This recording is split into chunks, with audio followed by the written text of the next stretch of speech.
SeniorLivingGuide.com podcast discusses topics which are relevant to the everyday lives of seniors and their caregivers. We are joined by experts who share their knowledge on a variety of issues. SeniorLivingGuide.com podcast offers solutions and resources to create the best quality of life as we age. And now, let's welcome your host, Darlene Mahoney. Thank you for joining us on this episode of SeniorLivingGuide.com podcast. If you enjoy this podcast, we have over 39 episodes of senior and caregiver resource podcasts that can be listened to and followed most anywhere you enjoy music or podcasts, such as Spotify, Apple Podcasts, Google Podcasts, even Alexa, and many more. And please don't keep our podcast all to yourself. Share with a senior or caregiver who you think will benefit from the support that we provide. I am your host, Darlene Mahoney.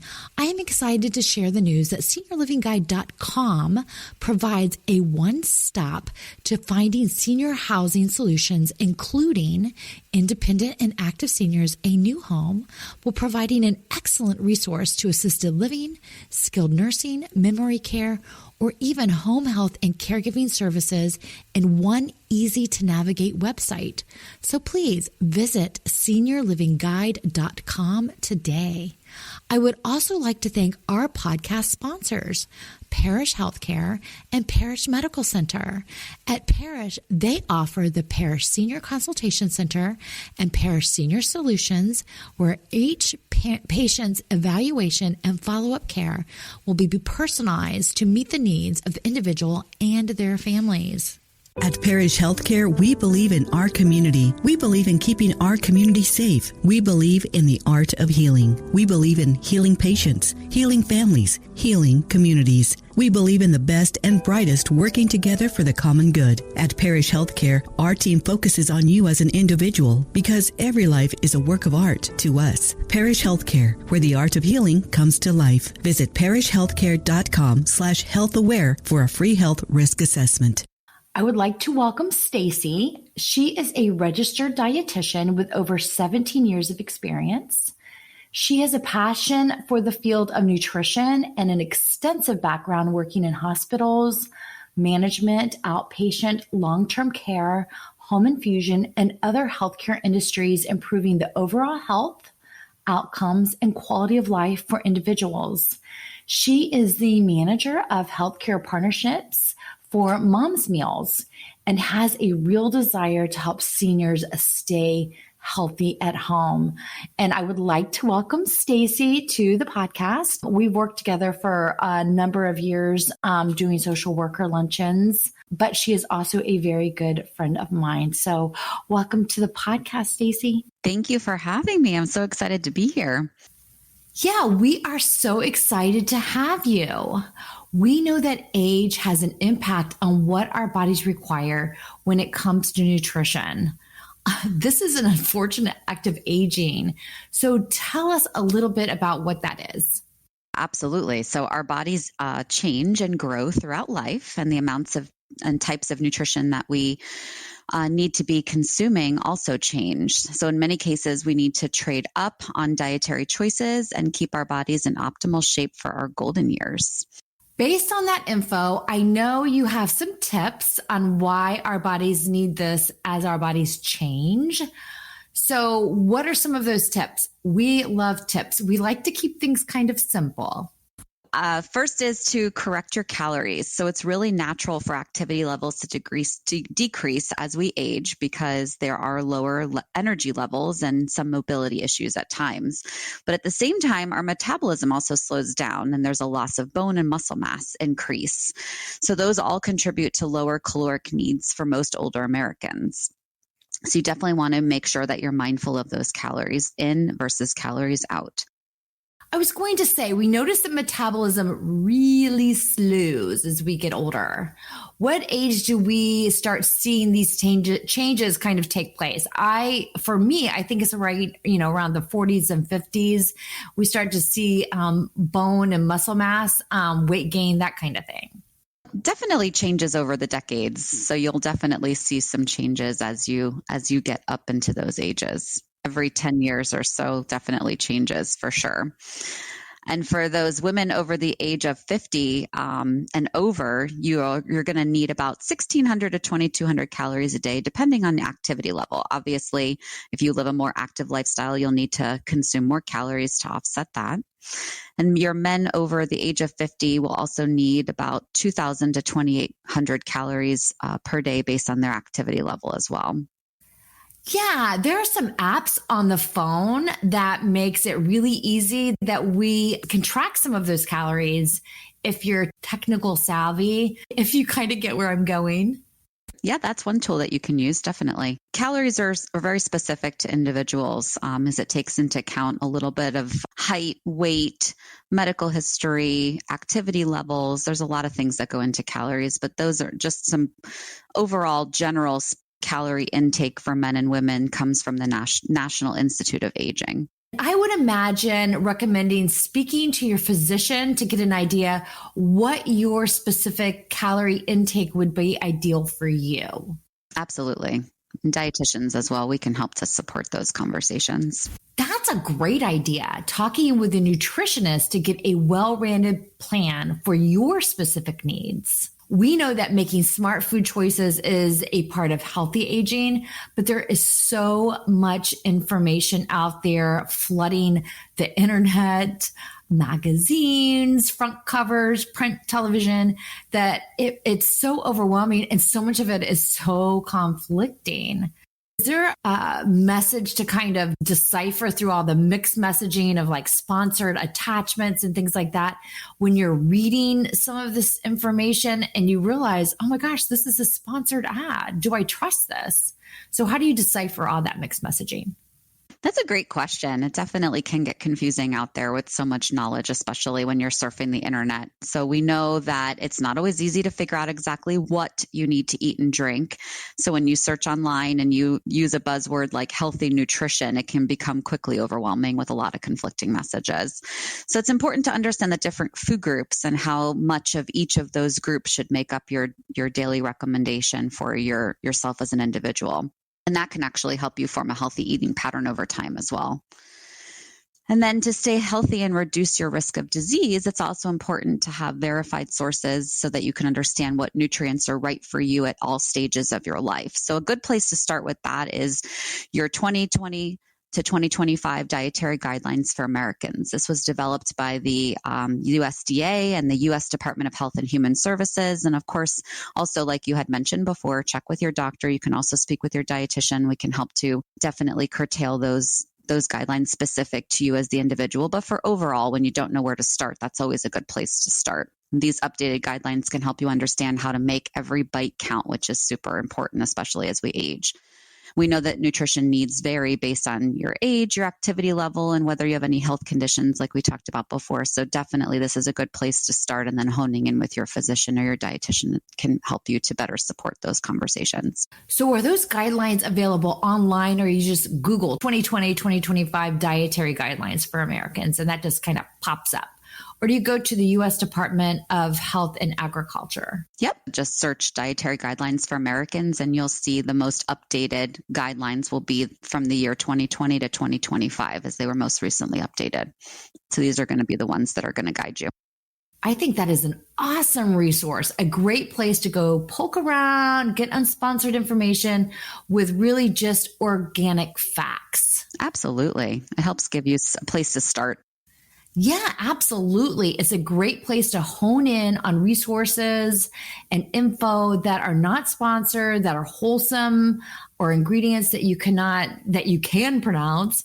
We may just want to eat this. I know when my kids were young and they wanted snack bars, things like granola bars, I will look at the back and the first few ingredients I couldn't even pronounce. A granola bar, which is supposed to be healthy, packed with ingredients, and I couldn't even pronounce them. There would literally be words in there, like 12 letters with like X's and Z's and Y's. And I just had no clue what this stuff was, but there's not a whole lot of granola. I can tell you that. So we discuss nutrition and we always think about food. Fluids are super important as well. And I actually have very few fluids that I enjoy. But I love coffee in the morning to get my eyeballs open and awake and ready for the day. But my other go-to is actually water. I am a water girl. And yet so many of my friends have like such an aversion to just drinking water because they just don't like it. They need something with flavor. What do you recommend for fluids as we age? That's a great question. So definitely our ability to sense dehydration can decrease with age, but making sure that you know proper hydration helps to keep your organs functioning properly and everything moving correctly. So a couple tips here would be to choose sparkling water or some type of flavored water instead of your sweetened teas and sodas. Those can be a little bit more dehydrating. So we definitely want to make sure we're focusing on those fluids that hydrate. Keeping a bottle of water next to you, that is super impactful. I notice personally for myself that you tend to drink more if it's sitting there than when something is not easily available to you. I pack it in my handbag. I have water with me all the time. I actually get made fun of because I have gigantic handbags. I mean, sometimes they kind of look like luggage, but I always want to make sure that I have water with me all the time. Couple sips throughout the day, periodically throughout the hour is super impactful, can help you become more hydrated than when you would sit down and remember to drink something. You also want to log your water intake. So jotting it down doesn't have to be very fancy. It can be on a piece of paper, but sometimes that's helpful too to make sure that you're getting adequate hydration. You don't want to wait until you're very thirsty. Oftentimes, once you hit that thirst level, you're already dehydrated. So you definitely want to jot down how much you're drinking so that you can keep a mindful eye on that. You can also use an online water tracker if that's helpful and you want to do something that's more digital and not, pen and paper. You can do that. And reducing the number of caffeinated beverages you drink will definitely help you become more hydrated because we know that caffeine can be dehydrating. Are you dissing out my coffee in the morning? Nah, for every cup, do an extra cup of water. It's all about balance. Balance. It's all about balance. And I love hearing that sparkling water is a good option if you have an aversion to just plain water taste. Yeah, and it helps to keep things interesting too. I mean, we can tend to get, a little bored with our routine, and sometimes that can just help increase that fluid intake because something a little bit more interesting than just flat water. But that's if you tolerate it. Some people don't really care for sparkling or can't do the carbonation, and that's fine too. You can also let it flatten out. Sometimes sparkling water just has that little bit of extra something to it than flat water, but you can let the fizz kind of subside a little bit. And you can add a squeezed lime, and then you're just all fancy. So, how are we as Americans doing when it comes to nutrition? Not very well. I'm not shocked. There is nothing shocking about that comment. I go to the grocery store and I see what people are purchasing and putting in their carts. And I do understand a lot of it is based on cost, especially now. But some really truly is just habits. So tell us where we are as a nation. Yeah. So according to the guidelines, when we do a little bit of research, we're seeing that almost 40% of children and teens are overweight and obese. About 74% of adults are overweight or obese. 75% plus of Americans are choosing less fruits and vegetables and even dairy products. 77% of Americans are actually consuming more saturated fat than is actually being recommended. And about 90% of Americans are consuming more salt than is recommended, especially for those chronic conditions. That increased salt can actually increase your risk for certain conditions. Wow. Wow, the salt thing is 90%. That's really high. When you're watching like cooking shows, as I do, and they add more salt, add more salt, you're literally hearing that. You realize also restaurants add a lot of salt when they're cooking, a lot more than you would probably do when you're cooking from home, I would imagine. Yeah. And sometimes people are adding salt to an item before they've even had a chance to taste it and see if it even needs extra salt. So just in food preparation alone, there's probably the opportunity to have added salt throughout the preparation of that meal. So it's important to taste something before you overly season it to make sure that really is necessary. So I have a question on the salt thing. Do you think people become addicted to oversalted food? They just develop like a taste for it as they start over salting, and then something is moderately or perfectly salted and they just add more salt? Sure. I mean, it's just like general habits. When you get used to something, it takes about 21 days to make or break a habit. So if you're getting accustomed to something in one way and you do it for a long enough period of time, it becomes a habit. And so in order to break that habit, it's going to take you some time to break. Gotcha. So some things could be oversalted and some things could not be, for some folks just have developed that taste for needing higher sodium foods. What are some simple principles to remember good nutrition? It's hard for some people. I think basic nutrition tips makes it a lot easier for people to stick with eating better. Absolutely. So there's 3 principles to think of and to remember when you're thinking of good nutrition. So you definitely want to focus on nutrient-dense foods and drinks. You want to select a variety of foods from different food groups. Try different things. Do it, shop by season. There's so many great foods, fruits, vegetables, and things that can be explored when you're looking at foods that come about each season. And you definitely want to pay attention to portion sizes. We can tend to overeat very quickly without even realizing it. So those are probably the 3 most simple principles to think about.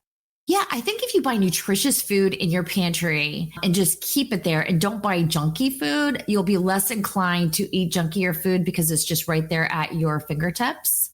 On the portion side, I think if you put meals on a smaller plate versus the larger dinner size plates, you actually eat more normal size meals and not feel like you're cheating yourself. Whereas if you fill up a large plate or you just put a normal size meal on a large plate, you feel like you're not getting enough. And then you might tend to overeat. Well, we eat with our eyes. So that definitely makes sense.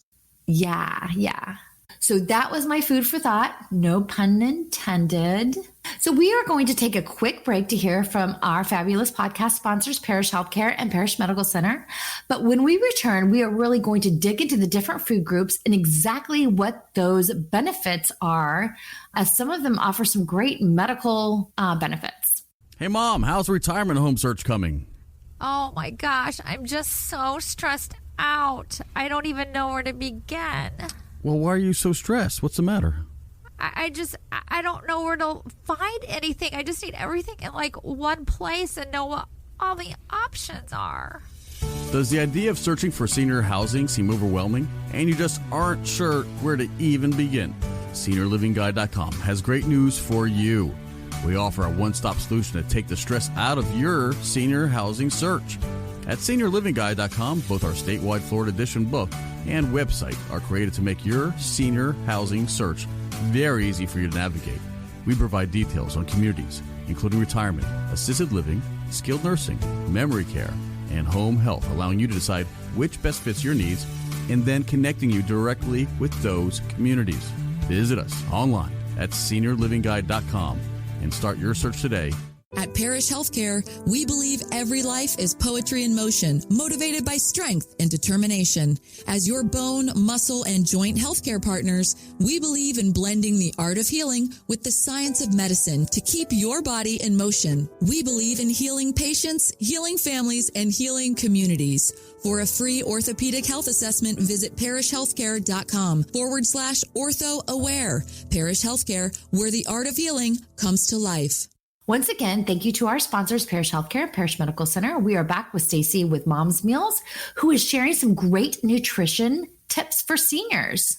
Yeah, definitely. So I have some fun little tidbits to share with you when it comes to these food groups. So we have our fruit group. So we definitely have some fruits that are rich in antioxidants, and some areas to note here, especially from an aging perspective. We have grapes. They are very high in antioxidant resveratrol.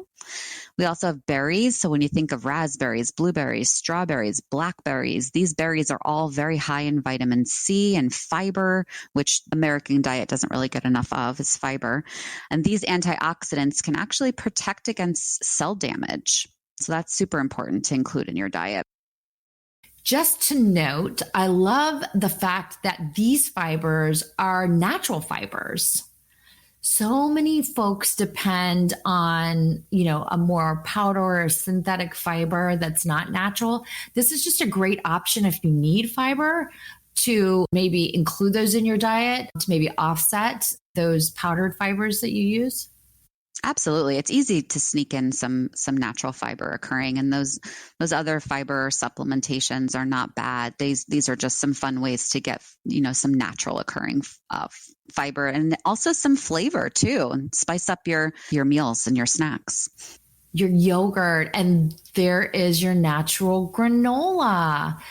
And so what is the benefit of buying and using a fresh versus frozen veggie or fruit? When it comes to fresh versus frozen, your fresh fruits and vegetables, you definitely want to choose those that are in season. They're going to be more versatile. They're also going to be cost effective when you're buying them as they're coming into season.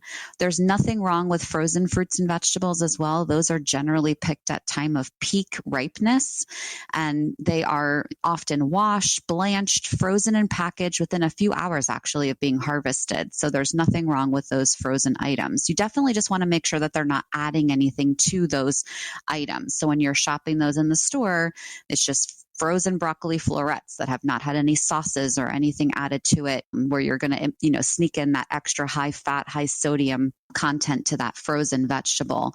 Same thing with fruits. You want to make sure they're not adding any sauces to those frozen fruits. But then those fruits and vegetables can be kept on hand and used at any time. You can also use them in the correct portion sizes that you wanted to too. So if you're not going to be able to use everything fresh before it goes bad, I know sometimes that happens with me when you're living just one in your home. You can't often eat everything fast enough before it goes bad. So often keeping those frozen fruits and vegetables are a good way of making sure that you can take things out in different portions and use them before it goes bad. That is honestly a great tip, because we honestly throw out a lot of fresh fruits and veggies, I should say, because they do get old. And I think it's sad when you're throwing those out because you feel like you're being so wasteful. And it's true. And, frozen fruits and vegetables, they can last for several months and can sometimes even be more economical than buying fresh fruits and vegetables that are going to often go bad before you have a chance to consume them.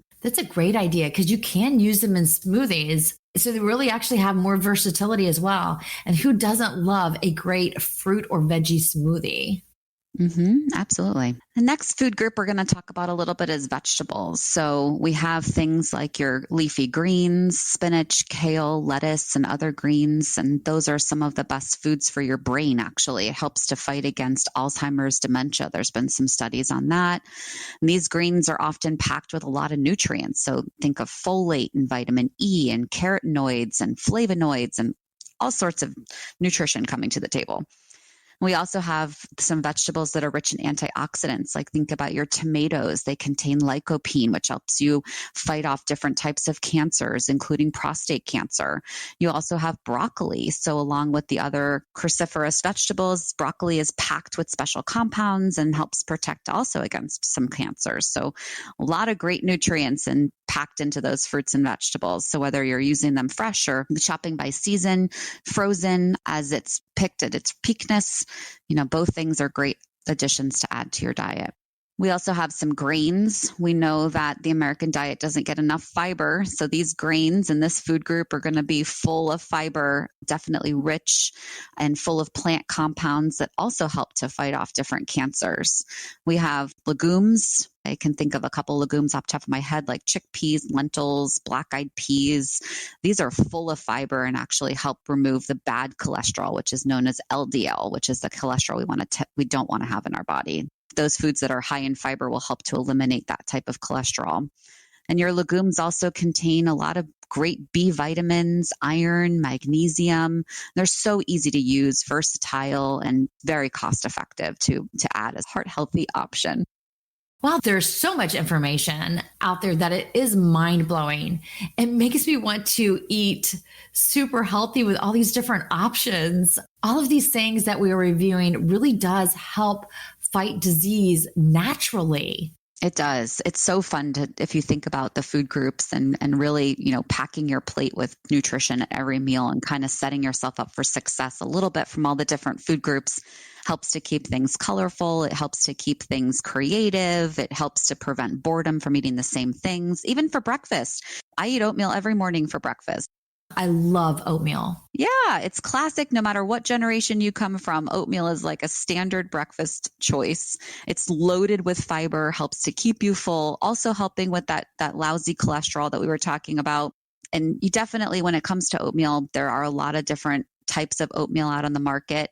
You definitely want to make sure that you're paying attention to those oatmeals that have a lot of added sugars to it. So the ones that are flavored and packaged, those have a lot of extra sugar. So you would want to take a little bit of time. You can make some of your own or buy the package that doesn't have all that added, just the plain oatmeal. You can also use steel cut oats.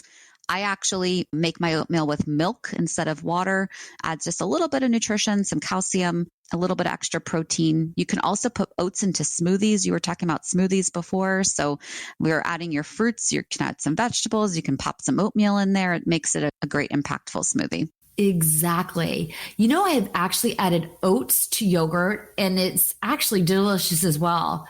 And so this brings us to the topic of dairy, maybe? Definitely consuming dairy can help you maintain strong bones. It helps us deposit calcium, which we tend to do when we're a lot younger, but it's harder to deposit calcium as we get older. And the dairy group definitely provides a lot of vital nutrients. So we have that calcium. We also have that potassium and that vitamin D. And it's really great for your heart. There's so many choices of dairy that we can choose from. And we definitely want to make sure that we are more often choosing those dairy products that are low fat, fat-free choices. Still gives you the great vitamins and minerals with less fat, less of that saturated fat that we don't need.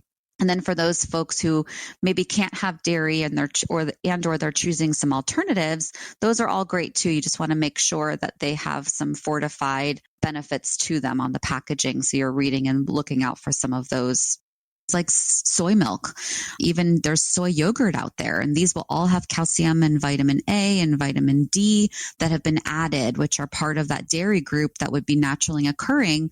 Those that are fortified, like skim milk, like soy milk and yogurt, for example, that those would be needed to be added back in as it's not naturally occurring. Those same goes for those plant-based milks like almond milk, rice milk, coconut milk, oat milk, hemp milk even. Those milks may contain calcium, but they're not always fortified with those vitamins and minerals that are going to be naturally occurring in cow's milk. So you want to make sure that you're watching the labels, making sure that those components are added back in or fortified back in. But you also want to make sure that you're looking out for added sugars too. So some of these dairy alternatives can be loaded with extra sugar. So it's important to pay attention to that food label so that you can choose the unsweetened or even the low sugar options of those drinks. Well, that's not something that I realized. I traditionally buy almond milk when I buy milk. I will definitely be more cognizant of those labels. And then I know we talk about protein a lot as a society. So there's some fun little protein hints that we can take away from this. Flax seeds. I don't know how many people utilize flax seeds, but these are tiny seeds and they actually pack a big punch. They're filled with protein and fiber and essential fatty acids that actually help reduce blood pressure and triglyceride levels. I have seen the prepackaged oatmeal with flaxseed. Do you think that is something beneficial? Yeah, absolutely. I put flaxseed in my oatmeal as well. I'll make overnight oats and I'll add that. I'll add some chia seeds in as well. Make it super impactful. Every bite counts. I like that. Every bite counts. We also have nuts too. There's dry roasted or raw nuts. They have a lot of vitamin E. They're great for brain protection qualities. But you definitely want to be mindful there when you're picking nuts. Nuts can be very high in fats. You want to be mindful of your portion sizes because they can sneak a lot of calories into a little bit. You definitely also want to be mindful of added salts or sugar coatings that you might find on some of these. And then walnuts, those are something I add to my oatmeal too. They're perfect. They're unsaturated fats. They're high in omega-3 fatty acids. They also have some vitamin E, which actually protects the lining of your arteries, believe it or not. So definitely something fun to add. It adds a little crunch. So if nuts are something that you're able to incorporate into your diet, that's a fun way of doing it without having to have too many at one seating.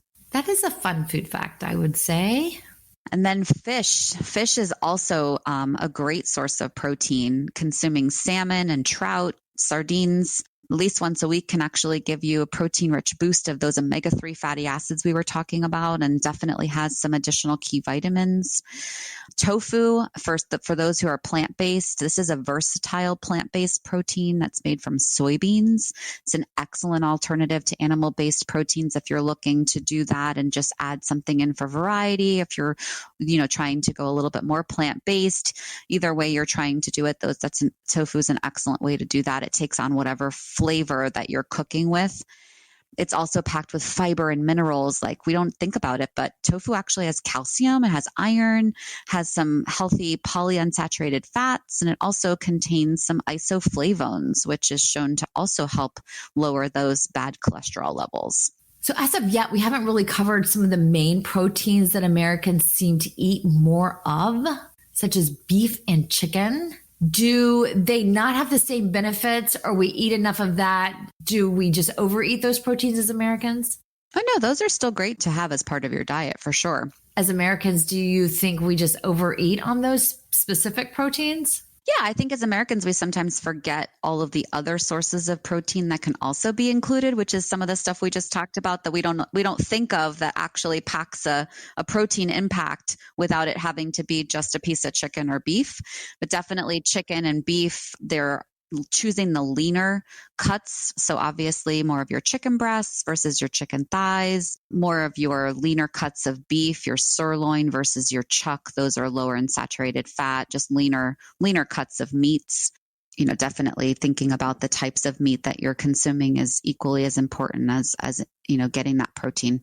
So when we are cooking, or when we are deciding on what cooking oil to buy, when we are standing in a grocery store at the aisle full of cooking oil options, it's so confusing. What do you think the best cooking oil would be for our bodies health-wise? We definitely want to try to skip the butter when we can and cook with, things like olive oil, canola oil, things that have more unsaturated fats, polyunsaturated fats, monounsaturated fats, things that are going to be better for you from a health standpoint, but also, olive oil, for example, is great for your brain and for your heart as well. So definitely being mindful of the types of fats that you're choosing to cook with, and portions too. I know we're going to get into that in a second, is, making sure that you're mindful of everything fits, as long as, we're paying attention to how much of anything we're consuming. Overdoing it from any of the food groups is not going to be impactful.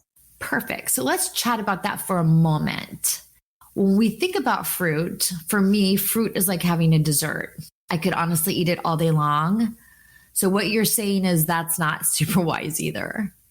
Yeah, consuming anything from any food group in excess is not going to be good. I mean, that's where the balance factor comes into play. It's kind of, designing your plate and your meals and snacks to kind of incorporate a little bit of everything, and you're not going to need to overdo it from any of the food groups. So when you think about fruits, those have a lot of fiber and great antioxidant properties and things, that vitamins that we just talked about, all these nutrients, but they also can be a little high in sugar, not bad sugars. The fruit has natural occurring sugar in it, but we definitely want to watch our portion sizes, because that can add up quickly as far as calories go and, excessive amounts of sugar intakes. The general serving size for fruit is about a half a cup. So about a half a cup can be a little bit less than your fist. If you close your fist up, your fist is about a 1 cup. Same thing goes for vegetables.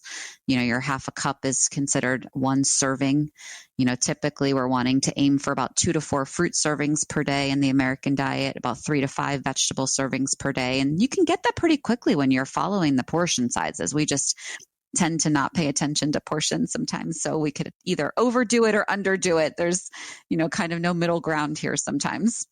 The same thing goes for grains. I mean, unfortunately, carbohydrate food group gets a bad rap sometimes, thinking that carbohydrates are bad, but carbohydrates are actually really great for your body. Your brain needs to function, your heart needs to pump, your lungs need to expand. All of that happens with glucose, and glucose comes from carbohydrates. So there's, that gets a bad rap sometimes, but it's really so beneficial for what your body does without you even thinking about it, right? Like right now, our heart is pumping and we're not even trying.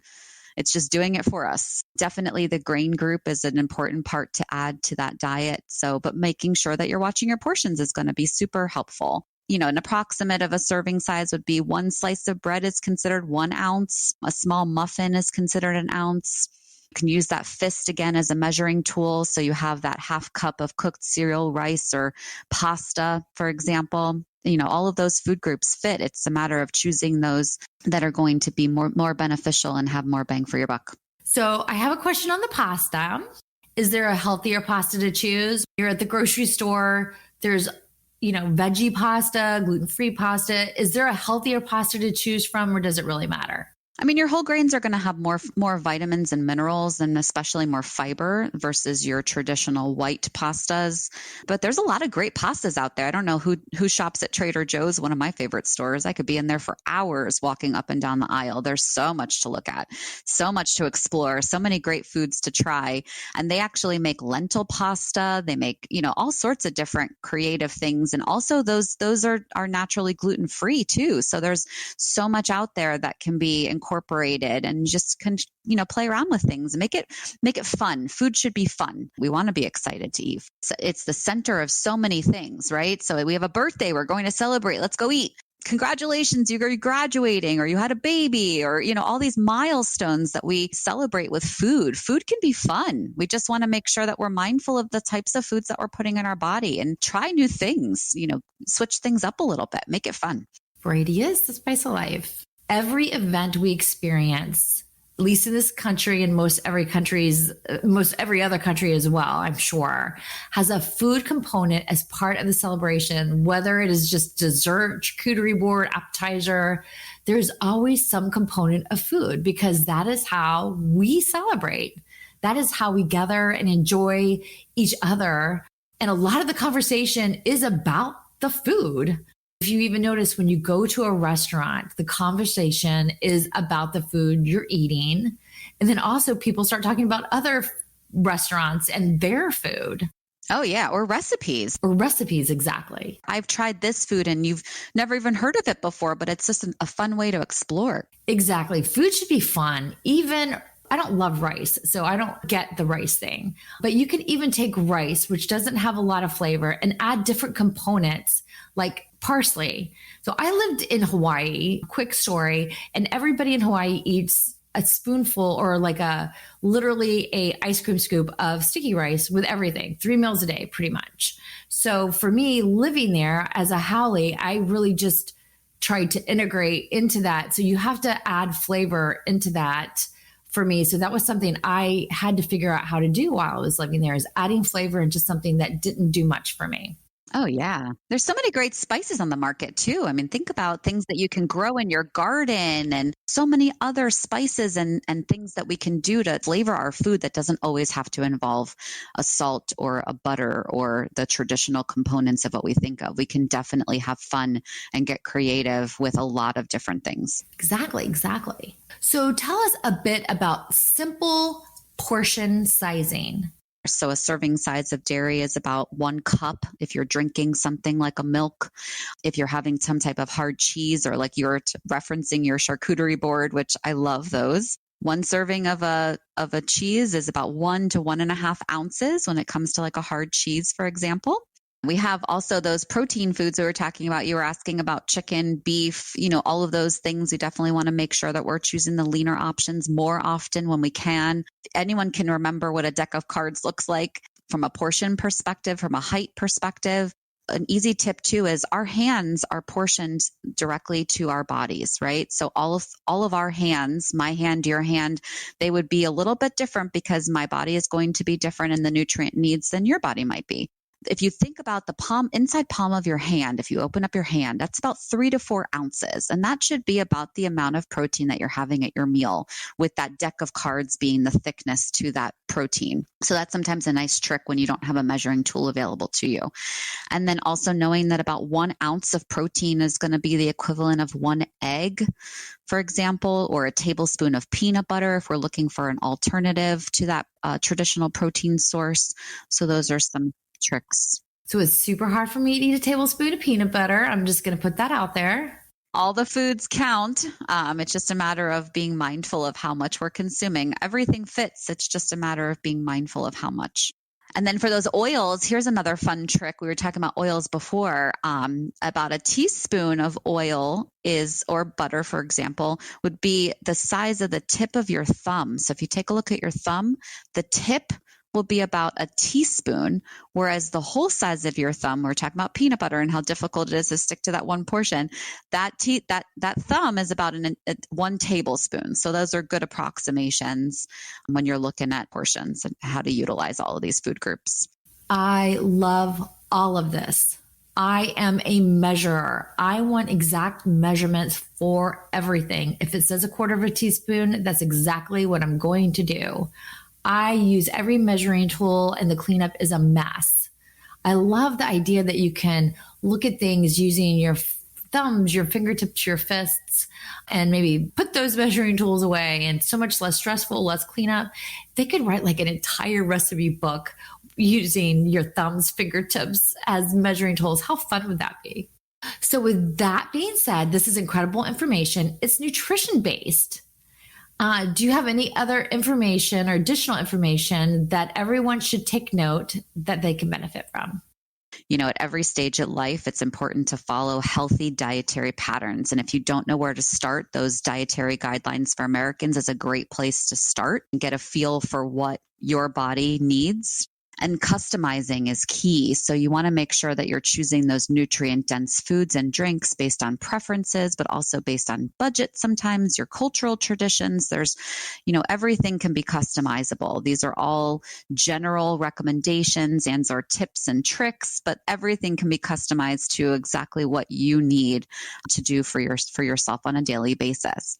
You definitely want to remember staying within your calorie limit. So as food can be so fun to eat and fun to explore, you definitely just want to make sure that you're monitoring your portion sizes, eating from all of the key food groups so that you're able to get in everything that your body needs within that calorie limit. Limiting those foods and drinks with added sugars. So making sure when you're looking at the food label, if you're not sure how to pronounce it, it's probably not something that's going to be beneficial to be added to your diet. But looking at those added sugars can sometimes be tricky too. So we talk about, knowledge being a little overwhelming. How do you know when there's an added sugar in your food when you're reading the label? Because that can sometimes be tricky. But you're looking for things like the obvious word sugar or brown sugar, corn sweetener, corn syrup, dextrose, fructose, high fructose corn syrup. Those are some of the ways that you can identify when a sugar has been added and or not naturally occurring in that food product. And then you also want to be sure that you're limiting those foods that are high in saturated fat and sodium. It's not good for heart health and for anything else that you're trying to monitor at home. And then limiting those alcoholic beverages too. And staying hydrated, especially depending on what area of the world you're living in. We're in the summertime or we're wrapping up the end of summer. It is hot and it's very easy to become dehydrated very quickly. It definitely is that. As much water as I drink, holy cow, I'm still thirsty. And now I know what a camel feels like.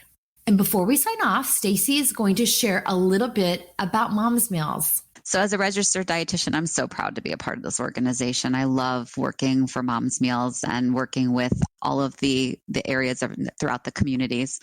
We definitely at Mom's Meals, we try to make it easy to get balanced nutrition that's tailored specific to your needs and making it easy to do so. And we know we've talked today, one size does not always fit all. So we offer over 9 different health condition menus that have been designed by our registered dietitians that we have working with us, as well as our professional chefs.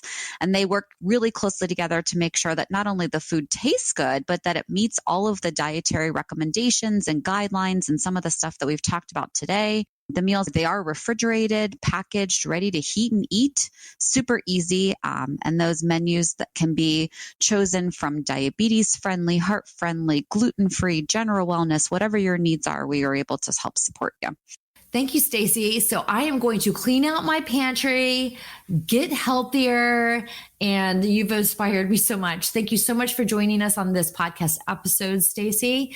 If you enjoyed this podcast, please join us for our other podcasts that can be found on Spotify, Apple Podcasts, anywhere you enjoy music or podcasts for many more of our episodes. Thank you so much. Everyone have a great day.